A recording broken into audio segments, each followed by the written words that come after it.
A needle-nosed silhouette cuts across a burning orange sky. Then, silence breaks into a roar that rattles windows 12 miles below. This is the only airliner in history that could outrun the sun. And the only one so loud, cities beg to keep it out. Twice the speed of sound. 7 miles a minute. A machine built not just to fly, but to conquer time itself. New York to London in 3 hours. Businessmen could leave after breakfast and arrive before lunch, technically before they even took off. But this marvel of engineering carried a secret cost. A sonic boom powerful enough to shatter windows on the ground below. It was banned from flying over land in most of the world. Some cities refused to let it land at all. This is the story of Concorde, the most beautiful failure in aviation history, and the fastest way humans have ever crossed the sky. The story begins in the ashes of World War II, as jet engines transformed aviation from propeller-driven machines into supersonic possibility. By the late 1950s, Britain and France were separately chasing the same impossible dream, a passenger jet that could break the sound barrier.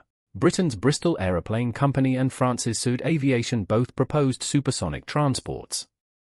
Neither nation could afford to build one alone. In 1962, an unprecedented treaty joined the two nations together. Britain and France would build the world's first supersonic airliner as one. The aircraft's name reflected that unity. Concorde, French for harmony, agreement, working together. A single letter E that would later spark controversy. Across the Atlantic, the Cold War added urgency. The Soviet Union and the United States were racing to build supersonic airliners of their own. Designing Concorde meant solving problems no civilian aircraft had ever faced. Flying at twice the speed of sound heats the fuselage past 120 degrees Celsius. The fuselage itself would stretch nearly 10 inches in flight from thermal expansion, then shrink back down again after landing. Engineers chose a special aluminum alloy strong enough to survive the heat, light enough to fly, and cheap enough to actually build.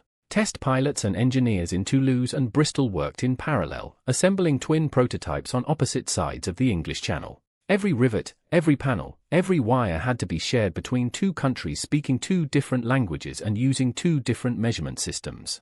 Concorde's most striking feature was its wing. Not swept back like ordinary jets, but a razor-thin ogival delta, curved like a boomerang. That wing shape generated lift differently than any airliner before it, using controlled vortices spiraling off the leading edge to keep the aircraft stable. But that same wing meant Concorde had to land nose-high, at a steep angle pilots simply couldn't see over. The solution became Concorde's most famous feature, a hinged, drooping nose that lowered for takeoff and landing, then rose back into a sleek point for supersonic flight. Beneath the visor, a retractable metal shield protected the windscreen from friction heat once the aircraft reached supersonic speed. Power came from for Rolls-Royce and Snecma Olympus engines, the only civilian jet engines ever built with continuous afterburners for supersonic cruise. Those engines could push Concorde to Mach 2.04, over 1,350 miles per hour, faster than a rifle bullet fired from an assault rifle. Inside, the cabin was narrow and intimate, just over 100 seats, small oval windows, and a curved ceiling built for speed, not comfort. On March 2, 1969, in Toulouse, France, prototype Concorde 001 lifted off the runway for the very first time. Test pilot André Turcat guided the aircraft through a cautious 29-minute flight, subsonic, landing gear down the entire time. Weeks later, the British prototype, Concorde 002, took to the skies from Filton, England, completing the pair's parallel test programs.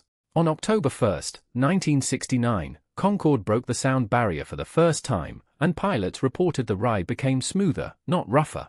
Over the next 7 years, Concorde would log more test flight hours than any airliner in history before entering service.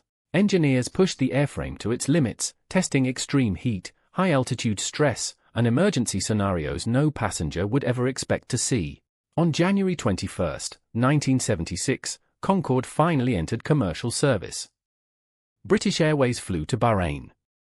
Air France flew to Rio de Janeiro. Passengers paid a fortune for the privilege. A round trip could cost more than a small car, but the flight time made it irresistible. But America refused to let it land. New York banned Concorde outright, citing the deafening roar of its afterburning engines. The ban lasted over 2 years, fueled by lawsuits, congressional hearings, and residents near JFK Airport furious over rattling windows.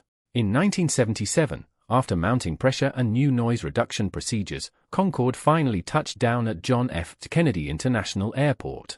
Over land, Concorde still couldn't fly supersonic. The sonic boom was powerful enough to crack plaster and shatter glass below. So Concorde's routes were carefully drawn, racing supersonic only over open ocean, then slowing to a crawl above the coastline. For 27 years, Concorde carried presidents, royalty, and rock stars across the Atlantic in just 3.5 hours. Frequent flyers became a devoted club. Some crossed the Atlantic for lunch meetings and flew home again the very same day. Then, on July 25, 2000, everything changed. Air France flight for 590 crashed moments after takeoff from Paris, killing all 109 aboard and 4 on the ground. Investigators traced the cause to a piece of metal debris on the runway, which shredded a tire and ruptured a fuel tank. Concorde was grounded worldwide for over a year while engineers redesigned the fuel tanks and reinforced the tires that had failed. Concorde returned to the skies in November 2001, but the world had changed. Fuel costs rose, passenger numbers fell, and confidence never fully recovered. On October 24, 2003, Concorde flew its final commercial flight. After 27 years, the age of supersonic passenger travel came to an end. Concorde proved that supersonic passenger flight was possible, a feat of engineering no nation has matched with a working commercial aircraft since. It pushed forward research in aerodynamics, high-temperature materials, and fly-by-wire flight controls that shaped generations of aircraft that followed. But Concorde also proved the limits of ambition.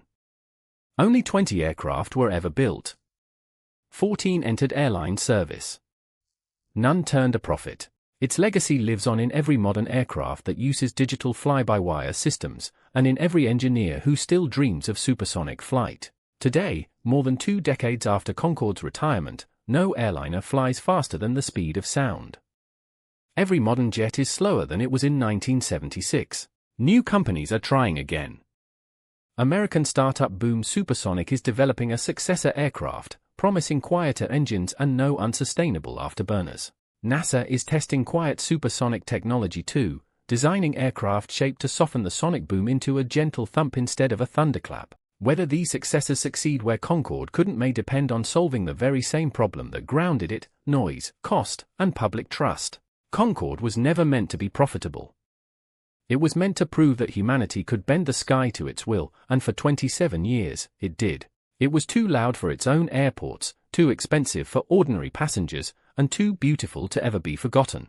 Today, 19 Concordes rest in museums around the world, frozen mid-stride, still leaning forward as if ready to leap back into the sky.